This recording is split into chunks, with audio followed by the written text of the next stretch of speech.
Good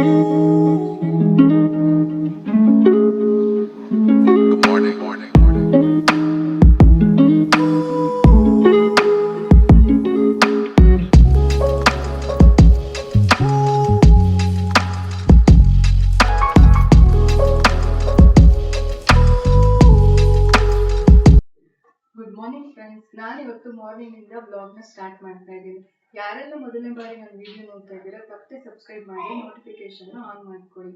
ಇವತ್ತು ನಾನು morning ಬೆಳಗ್ಗೆನೇ ಎದ್ದು ಫ್ರೆಶ್ ಅಪ್ ಆಗಿಬಿಟ್ಟು, ನಾನು ಮಾರ್ನಿಂಗ್ ಯಾವಾಗಲೂ ಅಷ್ಟೇ ಮಾರ್ನಿಂಗ್ ಬೆಳಿಗ್ಗೆ ಎದ್ದಿದ ಕೂಡಲೇ ಆ್ಯಕ್ಚುಲಿ ಮಾರ್ನಿಂಗ್ ಟೈಮ್ ನೀವು ವಾಟರ್ನ ಕನ್ಸ್ಯೂಮ್ ಮಾಡಿದ್ರೆ ತುಂಬಾ ಒಳ್ಳೆಯದು. ಮಾರ್ನಿಂಗ್ ನಾನು ಆಲ್ರೆಡಿ ಒಂದ್ಸಲಿ ಬೆಳಿಗ್ಗೆ ಎದ್ದಿದ ತಕ್ಷಣ ವಾರ್ಮ್ ವಾಟರ್ನ ಕುಡಿದಿರ್ತೀನಿ. ಅದಾದಮೇಲೆ ಎಲ್ಲ ಬ್ರೇಕ್ಫಾಸ್ಟ್ ಮಾಡೋಕ್ಕೆ ಬಂದಾಗ 1 ಗ್ಲಾಸ್ ಅಷ್ಟು ನೀರಿಗೆ ನಿಂಬೆಹಣ್ಣು ಮತ್ತು ಸ್ವಲ್ಪ ಲೈಟಾಗಿ ಉಪ್ಪು ಹಾಕ್ಕೊಂಡು ಆ ಡಿಹೈಡ್ರೇಷನ್ನ ಕಡಿಮೆ ಮಾಡ್ಕೊಳ್ಳೋದಕ್ಕೆ, ಬಾಡಿನ ಹೈಡ್ರೇಟ್ ಮಾಡುತ್ತೆ ಆ ನೀರನ್ನ ಕುಡಿಯೋದ್ರಿಂದ. ಅದನ್ನು ನಾನು ಇವಾಗ ಪ್ರಿಪೇರ್ ಮಾಡ್ತೀನಿ. ಮೊದಲನೇದಾಗಿ ಬೆಳಗ್ಗೆ ಎದ್ದು ಬಿಸಿನೀರನ್ನು ಕಾಯಕ್ಕಿಟ್ಬಿಟ್ಟು ನಾನು ನಿಂಬೆಹಣ್ಣು ಮತ್ತು ಸ್ವಲ್ಪ ಉಪ್ಪು ಹಾಕಿ ನಾನು ನೀರನ್ನ ರೆಡಿ ಮಾಡಿಕೊಂಡೆ. ನಂತರ ಪಾಪುಗೆ ತಿಂಡಿಗೆ ಏನಪ್ಪ ಮಾಡೋದು ಅಂದ್ಬಿಟ್ಟು ಉದ್ದಿನಬೇಳೆ ಹಾಕಿ ರೆಸಿಪಿ ಮಾಡ್ತಾ ಇದ್ದೆ. ಅದನ್ನು ಚೆನ್ನಾಗಿ ತೊಳೆದಿಟ್ಬಿಟ್ಟು ನೆನೆ ಹಾಕಿದ್ದೆ. ನೆನೆ ಹಾಕಿದ್ಮೇಲೆ ಒಂದು ಕುಕ್ಕರ್ಗೆ ನೆನಾಕಿರೋ ಅಂಥದ್ದನ್ನು ಹಾಕಿ ಅದ್ರ ಜೊತೆ ಸ್ವಲ್ಪ ಪಾಲಕ್ ಸೊಪ್ಪು, ಇಂಗು, ಅರಿಶಿನ ಮತ್ತು ಜೀರಿಗೆ ಮೆಣಸನ್ನ ಹಾಕಿ ಸ್ವಲ್ಪ ನೀರು ಹಾಕಿ ಕುಕ್ಕರ್ಗೆ ಇಡ್ತಾ ಇದ್ದೀನಿ. ಒಂದು 6ರಿಂದ 7 ಕೂಗಿಸ್ಕೊತೀನಿ. ತುಂಬ ಚೆನ್ನಾಗಿ ಬೆಂದಿರುತ್ತೆ. ಬೆಂದಮೇಲೆ ನಾನು ಅದನ್ನು ಮಿಕ್ಸಿಗೆ ಹಾಕಿ ಗ್ರೈಂಡ್ ಮಾಡಿ ಇಟ್ಕೊತೀನಿ. ಅದಕ್ಕಿಂತ ಮುಂಚೆ ಬೆಳಗ್ಗೆ ತಿಂಡಿ ಏನಪ್ಪ ಮಾಡೋದು ಅಂದಾಗ ನೆನ್ನೆದು ಇಡ್ಲಿ ಮಿಕ್ಕಿತ್ತು. ಸರಿ, ವೇಸ್ಟ್ ಮಾಡೋದು ಬೇಡ ಅಂದ್ಬಿಟ್ಟು ನಾನು ಅದನ್ನೇ ಕಟ್ ಮಾಡಿಬಿಟ್ಟು ಬೆಳಗ್ಗೆ ತಿಂಡಿಗೆ ರೆಡಿ ಮಾಡ್ತಾ ಇದ್ದೆ. ಅದನ್ನು ಚೆನ್ನಾಗಿ ಸ್ಲೈಸ್ ಆಗಿ ಚಿಕ್ಕದಾಗಿ ನಿಮ್ಗೆ ಯಾವ್ದು ಬೇಕೋ ಆ ಶೇಪಲ್ಲಿ ಕಟ್ ಮಾಡಿಕೊಂಡು ಇಟ್ಕೊಳ್ಳಿ. ಅದಕ್ಕೆ ಮಾಮೂಲಿ ಇವಾಗ ಚಿತ್ರಾನ್ನಕ್ಕೆಲ್ಲ ಒಗ್ಗರಣೆ, ಉಪ್ಪಿಟ್ಟಿಗೆಲ್ಲ ಒಗ್ಗರಣೆ ಹಾಕೋ ಥರನೇ ಈರುಳ್ಳಿ, ಮೆಣಸಿನ್ಕಾಯಿ, ಕರ್ಬೇವಿನ ಸೊಪ್ಪು ಎಲ್ಲ ಕಟ್ ಮಾಡಿ ಇಟ್ಕೊಂಡು ನಾನು ಇವಾಗ ಒಗ್ಗರಣೆ ಮಾಡ್ಕೊತಾ ಇದ್ದೆ. ಒಂದು ಪಾತ್ರೆಗೆ ಎಣ್ಣೆ, ಸಾಸಿವೆ, ಜೀರಿಗೆ, ಹಸಿಮೆಣಸಿನ್ಕಾಯಿ, ಈರುಳ್ಳಿನ ಫ್ರೈ ಮಾಡಿಕೊಂಡು ನಂತರ ಅದಕ್ಕೆ ರುಚಿಗೆ ತಕ್ಕಷ್ಟು ಉಪ್ಪು, ಅರಿಶಿನ ಪುಡಿ, ಕರ್ಬೇವಿನ ಸೊಪ್ಪು, ಸ್ವಲ್ಪ ಟೊಮೊಟೊನ ಹಾಕಿ ಕೊತ್ತಂಬರಿ ಸೊಪ್ಪನ್ನ ಹಾಕಿ ಫ್ರೈ ಮಾಡಿಕೊಂಡು ನಂತರ ಕಟ್ ಮಾಡಿಟ್ಟಿರುವಂತಹ ಇಡ್ಲಿನ ಹಾಕಿ ಚೆನ್ನಾಗಿ ಫ್ರೈ ಮಾಡಿಕೊಂಡ್ರೆ ಇಡ್ಲಿ ಉಪ್ಪಿಟ್ಟು ರೆಡಿ ಆಗುತ್ತೆ. ನಂತರ ನಾನು ಪಾಪುಗೆ ಬೇಯಿಸಿಟ್ಕೊಂಡಿರುವಂತಹ ಪಾಲಕ್ ಸೊಪ್ಪಿನ ರೆಸಿಪಿನ ನಾನು ಗ್ರೈಂಡ್ ಮಾಡಿ ಇಟ್ಕೊತಾ ಇದ್ದೀನಿ. ಅದಕ್ಕೆ ಸ್ವಲ್ಪ ತುಪ್ಪನ ಹಾಕಿ ರೆಡಿ ಮಾಡಿ ಇಟ್ಕೊಂಡೆ ಪಾಪುಗೆ ತಿನ್ನಿಸ್ಲಿಕ್ಕೆ. ಡೈಲಿ ನಾನು ಇದೇ ಥರ ಬೇರೆ ಬೇರೆ ರೆಸಿಪಿನ ಟ್ರೈ ಮಾಡ್ತಾ ಇರ್ತೀನಿ ಪಾಪುಗೆ ಕೊಡೋಕ್ಕೆ. ಡಾಕ್ಟ್ರು ಏನು ಸಜೆಷನ್ ಮಾಡಿರ್ತಾರೋ ಅದನ್ನೇ ನಾನು ಆ್ಯಕ್ಚುಲಿ ಟ್ರೈ ಮಾಡೋದು. ನಂತರ ನನ್ನ ಮಗನಿಗೆ ಇಡ್ಲಿ ಉಪ್ಪಿಟ್ಟನ್ನು ಹಾಕ್ಬಿಟ್ಟು ಸ್ವಲ್ಪ ಮನೆಯೆಲ್ಲ ಗಲೀಜಾಗಿತ್ತಲ್ಲ ತಿಂಡಿ ಮಾಡಿದ್ಮೇಲೆ ಅದನ್ನೆಲ್ಲ ಸ್ವಲ್ಪ ಕ್ಲೀನ್ ಮಾಡಿಕೊಂಡೆ. ನಾವು ಯುಗಾದಿ ಹಬ್ಬ ಆದಮೇಲೆ ಪಾಪುಗೆ ಹುಷಾರಿಲ್ಲದೆ ಇರೋದ್ರಿಂದ ಹೊಸದೊಡ್ಕೋ ಹಬ್ಬ ಮಾಡಿರಲಿಲ್ಲ ನಾನ್ ವೆಜ್ಜು. ಸರಿ, ನನ್ನ ಹಸ್ಬೆಂಡಿಗೆ ರಜೆ ಇದ್ದಿದ್ದಿಂದ ಅವರು ನಾನ್ ವೆಜ್ ತೊಗೊಂಡು ಬರ್ತೀನಿ, ಚಿಕನಲ್ಲಿ ಏನಾದರೂ ರೆಸಿಪಿ ಮಾಡು, ಹಬ್ಬನೂ ಮಾಡಿಲ್ಲ ಅಂತ ಹೇಳಿದ್ರು. ಅದಕ್ಕೋಸ್ಕರ ಸರಿ ಅವರು ಚಿಕನ್ ತರೋ ಅಷ್ಟರಲ್ಲಿ ನಾನು ಎಲ್ಲ ಪಾತ್ರೆಗಳನ್ನ ಬೆಳ್ಕೊಂಡು ನನ್ನ ಮಗನೂ ಕೂಡ ನನಗೆ ಸ್ವಲ್ಪ ಹೆಲ್ಪ್ ಮಾಡ್ತಾನೆ. ಪಾಪು ಕೂಡ ಹಾಗೆ ಮಲಗಿದ್ಲಲ್ವಾ, ಅದಕ್ಕೋಸ್ಕರ ಎಲ್ಲ ಚೆನ್ನಾಗಿ ಕ್ಲೀನ್ ಮಾಡಿಕೊಂಡೆ.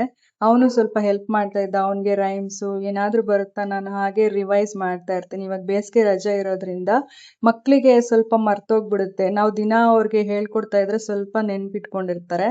ಮತ್ತು ಚಿಕನ್ನು ತೊಗೊಂಡು ಬಂದರು ನಮ್ಮ ಮನೆಯವರು. ಸರಿ, ಅದನ್ನೆಲ್ಲ 2 ಟೈಪ್ ತೊಗೊಂಡು ಬಂದಿದ್ರು. ಫಾರಂ ಕೋಳಿ 1 kg ಮತ್ತು ಬಾಯ್ಲರು ಟೈಪು ಇನ್ನೊಂದು ಟೈಪ್ ಬರುತ್ತಲ್ಲ ಅದು 1 kg ಬಂದಿದ್ರು. ಸರಿ ಅಂದ್ಬಿಟ್ಟು ಎರಡನ್ನೂ ನಾನು ಚೆನ್ನಾಗಿ ತೊಳೆದಿಟ್ಕೊಂಡೆ. ಒಂದರಲ್ಲಿ ಸಾಂಬಾರು ಮಾಡೋಣ, ಇನ್ನು ಮಿಕ್ಕಿದ 2ರಲ್ಲಿ ಅರ್ಧ kg ಫ್ರೈ ಮಾಡೋಣ, ಮತ್ತು ಇನ್ನು ಮಿಕ್ಕಿದ್ದು ಪೆಪ್ಪರ್ ಚಿಕನ್. ನಂಗೆ ತುಂಬಾ ಇಷ್ಟ ಪೆಪ್ಪರ್ ಚಿಕನ್ ಅಂತ ಹೇಳಿದ್ರೆ. ಸರಿ, ಅದು ಒಂದ್ಸಲಿ ಮಾಡೋಣ ಅಂತೇಳಿ ಚೆನ್ನಾಗಿ ಚಿಕನ್ನ ನಾನು ತೊಳೆದಿಟ್ಕೊತಾ ಇದ್ದೀನಿ. ಹಾಗೆ ಪಾಪುಗೂ ಕೂಡ ಚಿಕನ್ ರೆಸಿಪಿ ಮಾಡೋಣ ಅಂತ ಹೇಳಿ ರೆಡಿ ಮಾಡ್ಕೊತಾ ಇದ್ದೀನಿ. ನಾವೆಲ್ಲ ಚಿಕನ್ ತಿಂದು ಪಾಪುಗೆ ಕೊಟ್ಟಿಲ್ಲ ಅಂದರೆ ಚೆನ್ನಾಗಿರಲ್ಲ ಅಲ್ವಾ. ಅದಕ್ಕೋಸ್ಕರ ನಾನು ಚಿಕನ್ನ ಸಣ್ಣದಾಗಿ ಮೆತ್ತಗಿರೋವಂಥ ಚಿಕನ್ನ ಸಣ್ಣದಾಗಿ ಕಟ್ ಮಾಡಿ ಇಟ್ಕೊತಾ ಇದ್ದೀನಿ. ಹಾಗೆಯೇ ಅದಕ್ಕೆ ಬೇಕಾಗಿರೋ ಈರುಳ್ಳಿ, ಬೆಳ್ಳುಳ್ಳಿನೂ ಸಹ ನಾನು ಚೆನ್ನಾಗಿ ಕಟ್ ಮಾಡಿ ಇಟ್ಕೊತಾ ಇದ್ದೀನಿ. ಮೊದಲಿಗೆ ಅದನ್ನು ಮಾಡಲಿಕ್ಕೆ ಕುಕ್ಕರ್ಗೆ ಸ್ವಲ್ಪ ತುಪ್ಪನ ಹಾಕೋತಾ ಇದ್ದೀನಿ. ನಾನು ಯೂಶ್ವಲಿ ನಾನು ಮಕ್ಕಳಿಗೆ ಕೊಡಬೇಕಂದ್ರೆ ನಾನು ಎಲ್ಲನೂ ತುಪ್ಪದಲ್ಲೇ ಮಾಡ್ಕೊತಾ ಇದ್ದೀನಿ. ಈಗ ತುಪ್ಪನ ಹಾಕ್ಕೊಂಡು ಸ್ವಲ್ಪ ಜೀರಿಗೆ, ಒಂದೇ 2 ಮೆಣಸನ್ನ ಹಾಕಿ ಮತ್ತು ಈರುಳ್ಳಿ, ಬೆಳ್ಳುಳ್ಳಿನ ಹಾಕಿ ಚೆನ್ನಾಗಿ ಫ್ರೈ ಮಾಡ್ಕೊತಾ ಇದ್ದೀನಿ. ಸ್ವಲ್ಪ ಫ್ರೈ ಆದಮೇಲೆ ಕಟ್ ಮಾಡಿ ಇಟ್ಕೊಂಡಿರುವಂಥ ಚಿಕನ್ನ ಹಾಕಿ ಸ್ವಲ್ಪ ಫ್ರೈ ಮಾಡ್ಕೊತೀನಿ. ಈಗ ಸ್ವಲ್ಪ ಫ್ರೈ ಮಾಡ್ಕೊಂಡ್ಮೇಲೆ ಅದಕ್ಕೆ ಸ್ವಲ್ಪ ನೀರು ಹಾಕ್ಕೊತಾ ಇದ್ದೀನಿ. ನೀರು ಹಾಕ್ಕೊಂಡು ಸ್ವಲ್ಪ ಬೆಂದಮೇಲೆ ಅದಕ್ಕೆ ಸ್ವಲ್ಪ ಅರಿಶಿನ ಪುಡಿನ ಹಾಕಿ ಹಾಗೆಯೇ ನಾವು ನೆನೆಸಿಟ್ಕೊಂಡಿರೋಂಥ ಅಕ್ಕಿನ ಹಾಕ್ತಾ ಇದ್ದೀನಿ. ಸ್ವಲ್ಪ ಅಕ್ಕಿನ ಹಾಕಿದ್ಮೇಲೆ ಇನ್ನೂ ಸ್ವಲ್ಪ ನೀರು ಹಾಕಿ ಅದನ್ನು ಕುಕ್ಕರ್ ಲಿಡ್ನ ಕ್ಲೋಸ್ ಮಾಡಿ 6ರಿಂದ 7 ವಿಷಲ್ವರೆಗೂ ನಾನು ಕೂಗಿಸ್ಕೊತೀನಿ. ಆ ಥರ ಮಾಡೋದ್ರಿಂದ ಅದು ಚಿಕನ್ನು ಮತ್ತು ಅಕ್ಕಿ ತುಂಬ ಸ್ಮೂತಾಗಿ ಬೆಂದಿರುತ್ತೆ. ಪಾಪುಗೆ ತಿನ್ಸೋಕ್ಕೆ ಸಹ ತುಂಬಾ ಚೆನ್ನಾಗಿರುತ್ತೆ. ಅದು ಬೆಂದ ಮೇಲೆ ಚೆನ್ನಾಗಿ ಬೆಂದಿದೆಯಾ ಅಂತ ಚೆಕ್ ಮಾಡಿಕೊಂಡು ಅದನ್ನ ಮಿಕ್ಸಿ ಜಾರ್ಗೆ ಹಾಕೋತಾ ಇದ್ದೀನಿ. ಮಿಕ್ಸಿ ಜಾರ್ಗೆ ಹಾಕೊಂಡು ಚೆನ್ನಾಗಿ ನಾವು ಗ್ರೈಂಡ್ ಮಾಡಿಕೊಂಡ್ರೆ ಪಾಪುಗೆ ತಿನ್ಸೋಕ್ಕೆ ಸಹ ತುಂಬಾನೇ ಚೆನ್ನಾಗಿರುತ್ತೆ. ಇದರಲ್ಲಿ ಪ್ರೋಟೀನ್ ವಿಟಮಿನ್ ಸಹ ತುಂಬಾನೇ ಚೆನ್ನಾಗಿರುತ್ತೆ. ನಾನು ಯೂಶಲಿ ಯಾವಾಗಲೂ ಈ ಥರ ಬೇರೆ ಬೇರೆ ರೆಸಿಪಿನ ನಾನು ಮಾಡ್ತಾ ಇರ್ತೀನಿ. ಡಾಕ್ಟ್ರ್ ಸಜೆಷನ್ ತಗೊಂಡು ಮಾಡ್ತಾ ಇರ್ತೀನಿ. ಚಿಕನ್ ಫ್ರೈನ ಮಾಡಲಿಕ್ಕೆ ಮೊದಲಿಗೆ ಅರ್ಧ ಕೆಜಿ ಚಿಕನ್ನ ತಗೊಂಡು ಅದಕ್ಕೆ ಪೆಪ್ಪರ್ ಪೌಡ್ರು, ಶುಂಠಿ ಬೆಳ್ಳುಳ್ಳಿ ಪೇಸ್ಟು, ಖಾರದ ಪುಡಿ, ಧನಿಯಾ ಪುಡಿ, ಸ್ವಲ್ಪ ಮೊಸರು, ಉಪ್ಪನ್ನ ಹಾಕಿ ಚೆನ್ನಾಗಿ ಕಲಿಸ್ಕೊಂಡು ಒಂದು half an hour to 1 hour marinate ಮಾಡಿ ಇಡ್ತಾ ಇದ್ದೀನಿ. ಆ ಫ್ರೈನ ಮಾಡಲಿಕ್ಕೆ ಮತ್ತೆ ಗೋಡಂಬಿನ ಸ್ವಲ್ಪ ನೆನೆ ಹಾಕ್ತಾ ಇದ್ದೀನಿ ನಾನು. ಪೆಪ್ಪರ್ ಫ್ರೈ ಮಾಡಲಿಕ್ಕೆ ಮೊದಲಿಗೆ ಪೌಡ್ರ್ ಮಾಡ್ಕೊಳ್ಳೋದಕ್ಕೆ 1 ಸ್ಪೂನ್ ಜೀರಿಗೆ, ಮೆಣಸು, ಸೋಂಪು, ಮರಾಠಿ ಮೊಗ್ಗು, ಚಕ್ಕೆ, ಲವಂಗ, ಕಸ್ತೂರಿ ಮೇಥಿ, ಹೂವು ಮತ್ತು ಏಲಕ್ಕಿನ ಹಾಕಿ ಫ್ರೈ ಮಾಡ್ಕೊತಾ ಇದ್ದೀನಿ. ಒಂದು 5 ನಿಮಿಷ ಫ್ರೈ ಮಾಡ್ಕೊಂಡ್ಮೇಲೆ ಅದು ತಣ್ಣಗಾದ್ಮೇಲೆ ಮಿಕ್ಸಿ ಗ್ರೈಂಡ್ಗೆ ಹಾಕಿ ಪೌಡ್ರ್ ಮಾಡಿ ಇಟ್ಕೊತಾ ಇದ್ದೀನಿ. ಅದನ್ನು ಒಗ್ಗರಣೆ ಮಾಡಲಿಕ್ಕೆ ಒಂದು ಪಾತ್ರೆಗೆ ಎಣ್ಣೆ, ಸಾಸಿವೆ, ಮೆಣಸಿನ್ಕಾಯಿನ ಹಾಕಿ ಬೆಳ್ಳುಳ್ಳಿನ ಹಾಕಿ ಫ್ರೈ ಆದಮೇಲೆ ಈರುಳ್ಳಿ, ಹಸಿಮೆಣಸಿನ್ಕಾಯಿ, ಕರ್ಬೇವಿನ ಸೊಪ್ಪನ್ನ ಹಾಕಿ ಫ್ರೈ ಮಾಡಿಕೊಂಡು ನಂತರ ತೊಳೆದಿಟ್ಕೊಂಡಿರೋ ಅಂಥ ಚಿಕನ್ನ ಹಾಕಿ ಸ್ವಲ್ಪ ಅರಿಶಿನ ಪುಡಿ, ಖಾರದ ಪುಡಿ, ರುಚಿಗೆ ಬೇಕಾಗಿರೋ ಅಷ್ಟು ಉಪ್ಪನ್ನ ಹಾಕಿ ಇಲ್ಲಿ ನಾನು ಮಿಕ್ಸ್ ಮಾಡ್ಕೊತಾ ಇದ್ದೀನಿ. ನಂತರ ಸ್ವಲ್ಪ ಹಸಿ ಶುಂಠಿ ಬೆಳ್ಳುಳ್ಳಿ ಪೇಸ್ಟ್ನ ಹಾಕ್ಕೊಂಡು ತಟ್ಟೆ ಮುಚ್ಚಿಬಿಟ್ಟು ಒಂದು 5ರಿಂದ 10 ನಿಮಿಷ ಬೆಂದಾದ್ಮೇಲೆ ನಾನು ರುಬ್ಬಿಟ್ಕೊಂಡಿರುವಂತಹ ಮಸಾಲೆನ ಇದಕ್ಕೆ ಹಾಕ್ತಾ ಇದ್ದೀನಿ. ಅದಾದಮೇಲೆ ಸ್ವಲ್ಪ ಪೆಪ್ಪರ್ ಪೌಡ್ರನ್ನ ಹಾಕಿ ಚೆನ್ನಾಗಿ ಮಿಕ್ಸ್ ಮಾಡಿಕೊಂಡು ಒಂದು 5ರಿಂದ 10 ನಿಮಿಷ ಬೇಯಿಸಿದ್ರೆ ಇಲ್ಲಿ ಪೆಪ್ಪರ್ ಚಿಕನ್ ನಿಮಗೆ ರೆಡಿ ಆಗುತ್ತೆ. ಅದಾದಮೇಲೆ ಕೊತ್ತಂಬರಿ ಸೊಪ್ಪನ್ನ ಹಾಕಿದ್ರೆ ಪರ್ಫೆಕ್ಟ್ ನಿಮಗೆ ರೆಡಿ ಆಗುತ್ತೆ ಪೆಪ್ಪರ್ ಚಿಕನ್. ಇಲ್ಲಿ ನಾನು ಸಾಂಬಾರು ಮಾಡಲಿಕ್ಕೆ ಯಾವಾಗಲೂ ಕೊಬ್ಬರಿ ಎಣ್ಣೆನೇ ಉಪಯೋಗಿಸ್ತೀನಿ. ಮೊದಲಿಗೆ ಒಂದು ಕುಕ್ಕರ್ಗೆ ಚಿಕನ್ನ ಹಾಕಿ ಸ್ವಲ್ಪ ಉಪ್ಪು, ಅರಿಶಿನ ಹಾಕಿ ಒಂದು 5ರಿಂದ 6 ಕೂಗಿಸ್ಕೊತೀನಿ. ಯಾಕಂದರೆ ಅದು ಫಾರಮ್ ಕೋಳಿ ಆಗಿರೋದ್ರಿಂದ ಬೇಗನೆ ಬೇಯೋದಿಲ್ಲ, ಅದಕ್ಕೋಸ್ಕರ. ಅದಕ್ಕೆ ಬೇಕಾಗಿರೋಂಥ ಮಸಾಲೆನ ಇಲ್ಲಿ ರೆಡಿ ಮಾಡ್ಕೊತಾ ಇದ್ದೀನಿ. ಅದಕ್ಕೆ ತೆಂಗಿನಕಾಯಿ 1 ತುರಿ ಮತ್ತು ಶುಂಠಿ ಬೆಳ್ಳುಳ್ಳಿ, ಹಸಿಮೆಣಸಿನ್ಕಾಯಿ, ಚಕ್ಕೆ, ಲವಂಗ, ಈರುಳ್ಳಿ, ಒಂದೇ ಒಂದು ಟೊಮೊಟೊ ಹಾಕ್ಕೋತೀನಿ. 2 ಸ್ಪೂನ್ ಖಾರದ ಪುಡಿ, 1 ಸ್ಪೂನ್ ಧನಿಯಾ ಪುಡಿ, ಪುದೀನ ಸೊಪ್ಪು, ಕೊತ್ತಂಬರಿ ಸೊಪ್ಪು, ಬೇಕಾಗಿರೋ ಅಷ್ಟು ನೀರು ಮತ್ತು 2 ಗೋಡಂಬಿನ ಹಾಕಿ ಚೆನ್ನಾಗಿ ಗ್ರೈಂಡ್ ಮಾಡ್ಕೊತಾ ಇದ್ದೀನಿ. ಇಲ್ಲಿ ಬೆಂದಿರೋ ಅಂಥ ಚಿಕನ್ನ ನಾನು ಕುಕ್ಕರಿಂದ ತೆಗೆದ್ಬಿಟ್ಟು ಅದಕ್ಕೆ ಮಸಾಲೆ ರುಬ್ಕೊಂಡಿದ್ನಲ್ಲ ಅದನ್ನು ಹಾಕಿ ಚೆನ್ನಾಗಿ ಫ್ರೈ ಮಾಡ್ಕೊತಾ ಇದ್ದೀನಿ.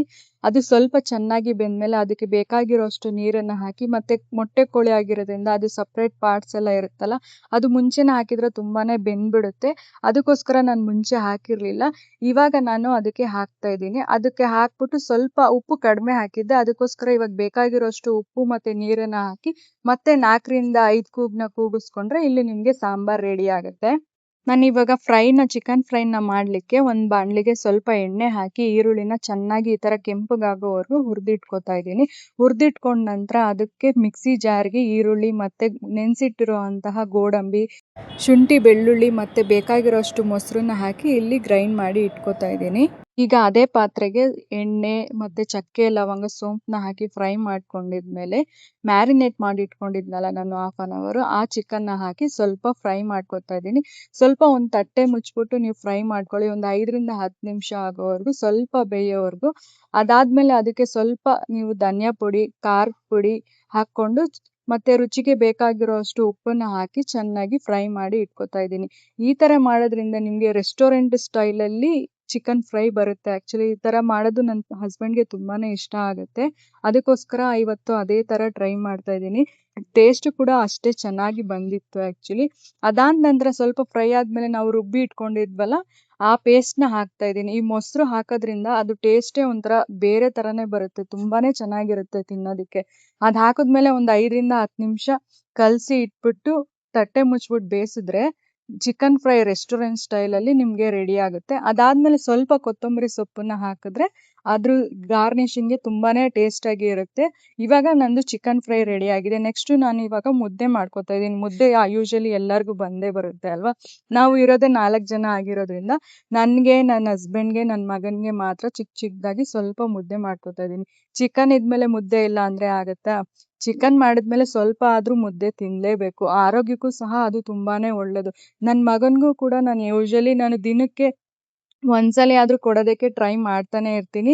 ಯೂಶಲಿ ಅವನು ಬೇಡ ಅಂದ್ರೂ ನಾನಂತೂ ಮಿಸ್ ಮಾಡೋದಿಲ್ಲ ಆ್ಯಕ್ಚುಲಿ.